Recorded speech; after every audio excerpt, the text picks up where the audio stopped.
Bonjour à toutes et à tous, je suis Loïc Guillou, responsable de la communication à la Caisse d'assurance maladie du Finistère. Je vous remercie d'être avec nous aujourd'hui pour assister à ce webinaire de présentation des principales mesures de l'avenant 9 à la convention médicale. Pour vous accompagner aujourd'hui, Margot Leborgne, déléguée de l'assurance maladie, et Dorothée Coïc, conseillère informatique service. Margot et Dorothée reviendront sur 4 axes principaux de cet avenant 9. La nomenclature, ensuite un point sur le service d'accès aux soins, un autre focus sur le numérique en santé pour finir par la télémédecine. Je vous propose tout de suite de commencer. Margot, c'est à toi. Bonjour, je suis Margot Leborgne, déléguée assurance maladie à la CPAM du Finistère. Nous allons donc voir ensemble les principales évolutions de la nomenclature apportées par l'avenant 9. Un focus va vous être fait sur, premièrement, les modifications engendrées par l'avenant 9 sur certaines règles de facturation, comme notamment pour les visites longues, les consultations complexes et très complexes, telles que la consultation de repérage du trouble du spectre de l'autisme, dite CTE, et la majoration pour information initiale pour pathologie grave, à savoir la mise.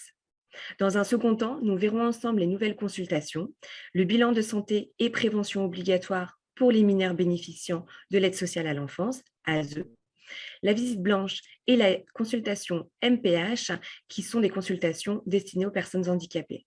Et nous terminerons par la revalorisation de l'avis ponctuel du consultant, APC. Enfin, j'attire votre attention sur le fait que l'ensemble de ces mesures seront applicables à compter du 1er avril de cette année. Donc, concernant les visites longues, cet axe à l'avenant 9 vise à favoriser le maintien à domicile des patients avec la prise en charge de visites majorées dès lors que la situation de ces personnes ne permet pas d'envisager une consultation au cabinet. On y retrouve la consultation réalisée au domicile du patient atteint de maladies neurodégénératives par le médecin traitant. Celle-ci est facturable une fois par trimestre de chaque année civile, contrairement à 3 auparavant. Il y a également la consultation réalisée au domicile du patient pour soins palliatifs par le médecin traitant. Celle-ci est facturable 4 fois par année civile et par patient, contre 3 auparavant. Et enfin, la consultation réalisée au domicile du patient de 80 ans et plus en ALD par le médecin traitant. Celle-ci est facturable une fois par trimestre de chaque année civile. Ces visites longues sont facturables à hauteur de 60 € plus 10 € de majoration de déplacement, soit un total à 70 €. Concernant la prise en charge du handicap, cet axe vise à améliorer la prise en charge des enfants souffrant d'un trouble du neurodéveloppement, appelé TND. L'extension de la consultation de repérage des troubles de l'enfant CTE à l'ensemble des TND et aux troubles de la relation précoce mère-enfant permet de confirmer ou d'infirmer un risque de TND chez un enfant. Elle comprend un examen clinique approfondi, un dépistage d'un trouble auditif ou visuel, des troubles de repérage de TND adaptés à l'âge de l'enfant selon les recommandations de l'HAS. Et si nécessaire, elle comprend également la recherche d'un trouble de la relation mère-enfant. Le cas échéant, le médecin engage le parcours de bilan et d'intervention précoce et adresse la famille à la structure pluriprofessionnelle chargée de coordonner ou oriente vers la deuxième ligne. Le code de facturation de cette consultation est CCE et elle est prise en charge à hauteur de 60 €. Enfin, la majoration MIS, qui jusqu'à là était applicable dans le cadre de l'annonce d'une pathologie grave, comme le cancer, ou d'une pathologie neurologique grave, ou encore d'une pathologie neurodégénérative, est étendue aux troubles de l'autisme et troubles du neurodéveloppement. Le code de facturation est en MTX et elle est valorisée à hauteur de 30 € en plus de la consultation. Concernant toujours la prise en charge du handicap, il y a la mise en place de la consultation blanche. Celle-ci est l'introduction d'une dérogation au principe de la NGAP, à savoir une consultation peut être facturée sans examen clinique dans les 2 cas suivants. Soit lors d'un temps de rencontre planifié avec le médecin et réalisé au futur lieu habituel de consultation, en préparation de la prise en charge médicale ultérieure, ou alors dans le deuxième cas, lorsqu'une consultation débutée ne peut être menée à son terme du fait d'une manifestation aiguë du handicap du patient et que celle-ci doit être différée. Le code de facturation de cette consultation est G à hauteur de 25 €. Il y a également la mise en place la création d'une nouvelle consultation très complexe, dite MPH. Son objectif ici est de valoriser le travail de remplissage complet du certificat médical obligatoire, permettant à la MDPH d'attribuer les droits et prestations à la personne en situation de handicap de façon pertinente ou encore de valoriser le passage de dossier entre l'ancien et le nouveau médecin traitant pour des patients avec un handicap sévère. Petit focus sur la règle de facturation, un certificat est considéré comme complet lorsque celui-ci contient des informations sur le retentissement de la pathologie concernée dans la vie quotidienne, familiale, sociale, professionnelle ou encore scolaire. Il est facturable en une seule fois par patient. Et il est à noter que l'ancien et le nouveau médecin traitant peut facturer chacun la MPH dans le cadre du passage de dossier. Le code de facturation est CCE à hauteur de 60 €. Concernant la santé des enfants, l'objectif est l'amélioration de la prise en charge des enfants accompagnés par l'aide sociale à l'enfance, dit ASE. Cette consultation complexe, aide sociale à l'enfance, est réalisée par le médecin traitant ou le pédiatre. Elle permet d'effectuer le bilan de santé et de prévention obligatoire prévu à l'entrée du mineur dans le dispositif de protection de l'enfance et de repérer les besoins en termes de prévention de soins qui sont inscrits dans le projet pour l'enfant, PPE. La cotation se fait en CCX, valorisée à hauteur de 46 €. Autre mesure, l'avis ponctuel du consultant est augmenté à hauteur de 5 € pour être porté à 55 € à compter du 1er avril 2022. Et enfin, pour mémoire, depuis le 1er janvier de cette année, la première consultation de santé sexuelle, de contraception et de prévention des MST, jusqu'alors réservée aux jeunes filles de 15 à 17 ans, est étendue aux patients de sexe masculin et féminin jusqu'à 26 ans. Cette consultation est cotée en CCP à hauteur de 46 € et est prise en charge à 100% et répond au droit à l'anonymat.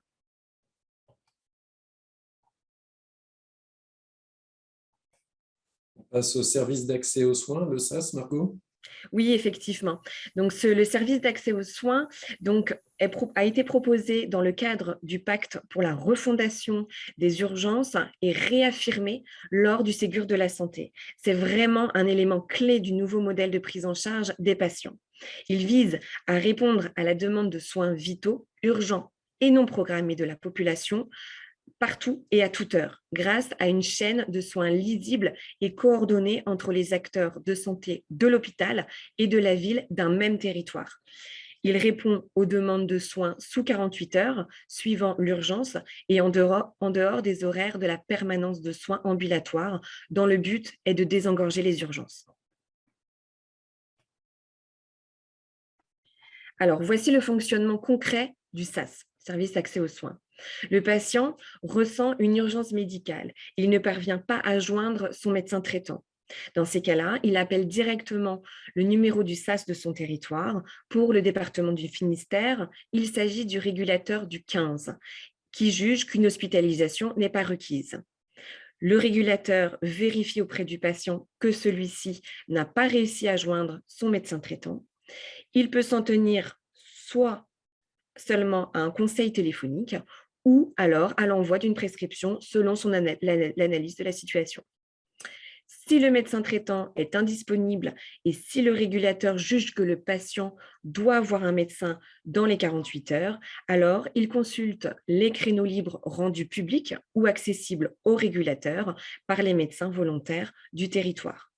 Si aucun rendez-vous n'est disponible par la plateforme, il appelle dans ces cas-là la CPTS, la Communauté professionnelle territoriale de santé, participant au SAS, ou les médecins volontaires du SAS pour leur demander s'ils peuvent prendre en charge le patient sous 48 heures, ce qui veut dire en plus de leur agenda. Si aucun médecin ne peut accueillir le patient, il cherche alors un rendez-vous en téléconsultation, y compris, le cas échéant, en dehors du territoire. Et en fonction de la situation, il faut savoir que le régulateur peut être amené à adresser le patient vers un médecin spécialiste. Votre participation au SAS est valorisée dans le cadre du volet 2 du forfait structure. En effet, l'indicateur 8 sera validé si les deux conditions suivantes sont remplies. Il faut donner de la visibilité sur vos disponibilités au régulateur SAS. Concrètement, il s'agit d'avoir un agenda en ligne accessible à la plateforme SAS, type Maya, Doctolib, et de déclarer votre participation à cette plateforme en s'y inscrivant, dont les coordonnées vous seront communiquées dans la diapositive suivante. Cet indicateur est valorisé à hauteur de 200 points, soit 1 400 €, et l'indicateur est calculé automatiquement. Il n'y a pas de déclaration à faire via Amélie Pro. Donc ensuite, nous allons passer à l'indicateur 9, qui consiste quant à lui à la prise en charge du patient en surnuméraire. Lorsqu'aucun créneau de rendez-vous disponible est remonté par la plateforme SAS via les agendas en ligne, le régulateur SAS sollicite un médecin participant au SAS pour prendre en charge le patient en surnuméraire. Pour ce faire, le régulateur appelle soit directement le médecin participant du SAS, soit la CPTS lorsque le médecin s'est inscrit comme participant via sa CPTS. Dans ce cas, c'est à la CPTS de prendre contact avec les médecins adhérents et de trouver le médecin pouvant prendre le patient en surnuméraire et de communiquer cette information au régulateur. Si vous souhaitez intégrer le dispositif, n'hésitez pas à contacter l'ADOPS 29. Voici les coordonnées. Merci Margot. Merci. Pour cette présentation. Dorothée, je te propose de prendre la suite. Oui, bonjour. Alors, je me présente, Dorothée Coïc, conseillère informatique service à la CPM du Finistère. Je vais vous présenter en première partie le volet numérique et en deuxième partie les mesures télémédecine prévues dans l'avenant 9. Alors, depuis le 31 janvier, tous les assurés de France ont la possibilité de créer Mon Espace Santé. Comme vous le voyez, cet espace numérique est composé du dossier médical et de la messagerie sécurisée de santé citoyenne. Au cours de l'année 2022, deux nouveaux services arriveront, tels que l'agenda de santé et un catalogue de services en lien avec la santé. Donc, sa création, en fait, est simple. Vos patients reçoivent un email ou un courrier leur présentant Mon Espace Santé, son rôle, ses services, ainsi qu'un code confidentiel. Ils peuvent choisir de l'activer immédiatement ou de refuser sa création en se rendant sur monespacesanté.fr. Donc pour cela, il leur suffit de se munir de leur carte vitale et du code provisoire présent dans l'email ou le courrier. Sans action de la part de l'assuré, mon profil Mon Espace Santé est créé automatiquement au bout de 6 semaines à compter de l'envoi du courrier ou de l'email. Donc, sachez qu'à tout moment, il est possible de revenir sur le choix initial. L'intérêt majeur pour vous, médecins, c'est qu'une grande majorité de vos patients vont disposer du service Mon Espace Santé, à la différence du DMP qui ne concernait qu'un peu plus de 10 millions de personnes en France. Donc, c'est un nouveau service pour les usagers et une continuité pour vous, professionnels de santé, avec le DMP et la messagerie de santé. Les usagers qui disposaient déjà d'un DMP retrouveront toutes leurs données dans Mon Espace Santé. Donc, quelques exemples d'usage du dossier médical. Vous pouvez accéder rapidement aux documents présents dans la partie dossier médical, ainsi que suivre plus simplement vos patients en consultant leurs différents examens réalisés, comme par exemple les résultats d'examens de biologie et de radiologie, ou encore les prescriptions, les comptes rendus d'hospitalisation, etc. Donc, concernant les indicateurs du DMP en 2022, donc, dans le volet 1 pour l'année 2022, donc il n'y a pas de changement, c'est identique aux prérequis logiciels exigés en 2021. Pour l'année 2023, pour prétendre à la rémunération du forfait structure, il y a la nécessité d'avoir un logiciel labellisé Ségur. La labellisation est donnée aux éditeurs par l'Agence numérique en santé. Et concernant le volet 2, pour l'année 2022 et 2023, un nouvel indicateur relatif à l'alimentation du DMP, soit 20% des consultations qui doivent faire l'objet d'une alimentation dans le DMP du patient. Un nouvel usage pour la messagerie de santé. Donc, la messagerie de santé vous permet d'échanger avec votre patient. La création d'une adresse mail sécurisée pour l'usager se fait lors de l'activation de mon espace santé.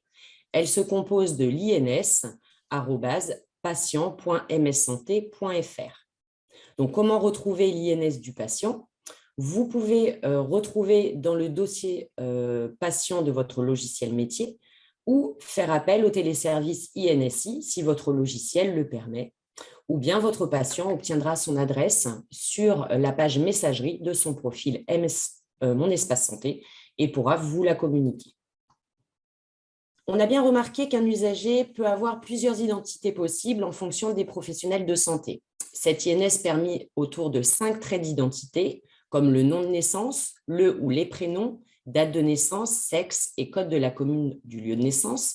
Il permet de fiabiliser les données des patients afin que les documents partagés et alimentés soient bien dirigés vers le dossier du patient concerné. Il s'agit tout simplement d'un service d'identito-vigilance. Donc, en exemple, vous voyez qu'avant l'INS, l'assuré, par exemple, chez son médecin, se nommait l'oiseau Marina,Anne, date de naissance et sexe. Chez le pharmacien, on le retrouvait sous le nom de Dubois, avec en prénom Marina, espace Anne. Et à l'hôpital, on le retrouve sous le nom de Dubois l'oiseau et en prénom Marina-Anne. Donc aujourd'hui, pour l'usager, en fait, une seule et unique identité partagée par tous les acteurs est retrouvée, c'est-à-dire matricule INS, donc numéro de sécurité sociale, le nom de naissance, l'oiseau, prénom de naissance, Marina Anne, date de naissance, sexe et code et lieu de naissance. Donc, les indicateurs de la messagerie de santé de Mon Espace Santé. On retrouve un nouvel objectif d'usage de la messagerie de santé dans le volet 2 du forfait structure pour 2022, soit que 5% des consultations fassent l'objet d'un échange avec le patient via la MS Santé de Mon Espace Santé. Dorothée, sur le Ségur, est-ce que tu peux nous en dire quelques mots? Bien sûr, donc à partir de 2023, vous devrez avoir un logiciel référencé Ségur pour continuer à prétendre au forfait structure. L'ambition de ce référencement, c'est de généraliser et simplifier l'échange et le partage des documents numérisés tout au long du parcours de santé entre le professionnel de santé et l'usager. Les éditeurs perçoivent une aide de l'État pour développer et vous mettre à disposition la version Ségur de votre logiciel. Étant donné que l'État rémunère les éditeurs, ils n'appliqueront pas de surcoûts commerciaux si vous passez commande avant le 15 juillet 2022, en dehors des éventuels retards de mise à jour de votre logiciel que vous utilisez actuellement. Au-delà de cette date, un surcoût commercial peut être appliqué par l'éditeur pour vous mettre à disposition la version Ségur. Donc, les démarches à effectuer pour vous, professionnels de santé, c'est de se rapprocher de l'éditeur de votre choix pour savoir si son logiciel sera référencé Ségur. C'est passer commande avant le 15 juillet 2022 auprès de lui et programmer une installation avec l'éditeur avant le 15 octobre 2022. Donc, dans le forfait structure, 6 indicateurs permettent de poursuivre la valorisation de l'usage des téléservices. Dans le volet 2, pour 2022, un nouvel indicateur qui est la prescription électronique de transport et pour 2023, la déclaration de grossesse simplifiée.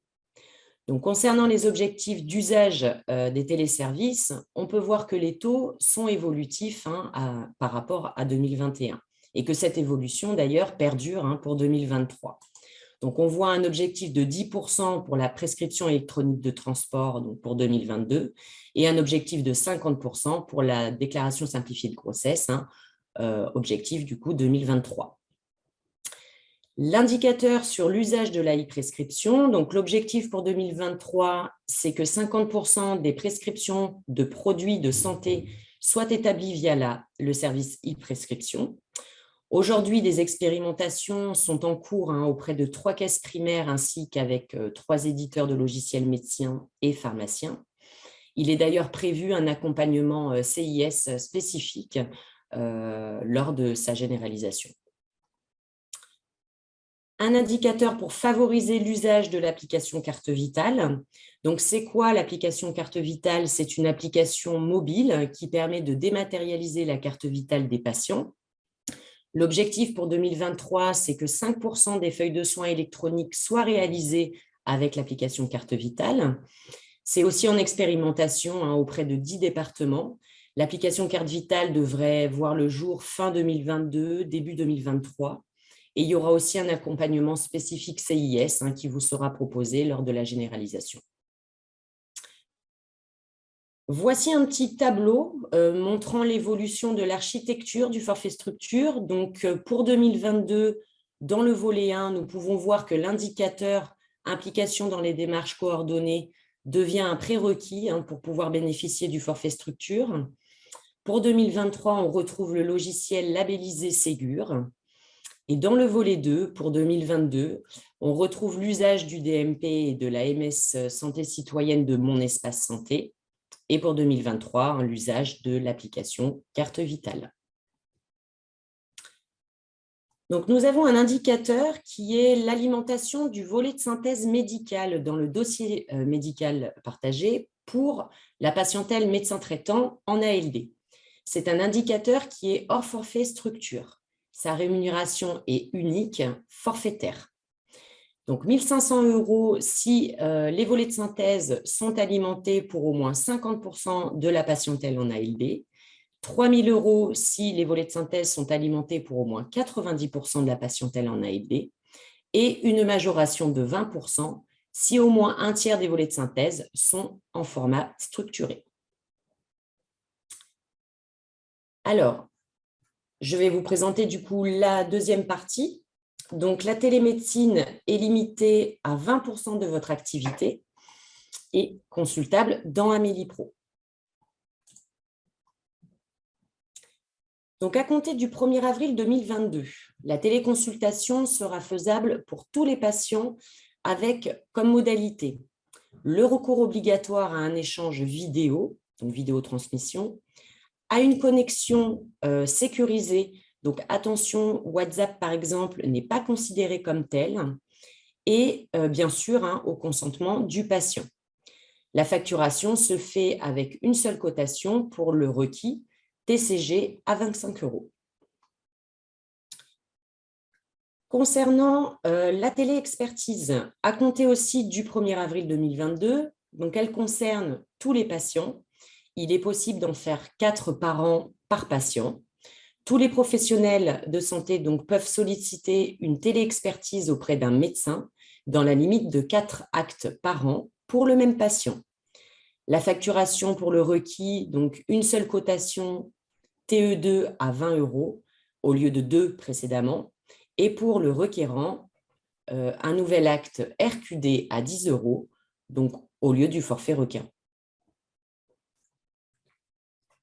Merci Dorothée pour cette présentation. Merci Margot. Une dernière slide qui reprend les adresses mail de contact privilégiées pour joindre donc les délégués correspondants de l'assurance maladie.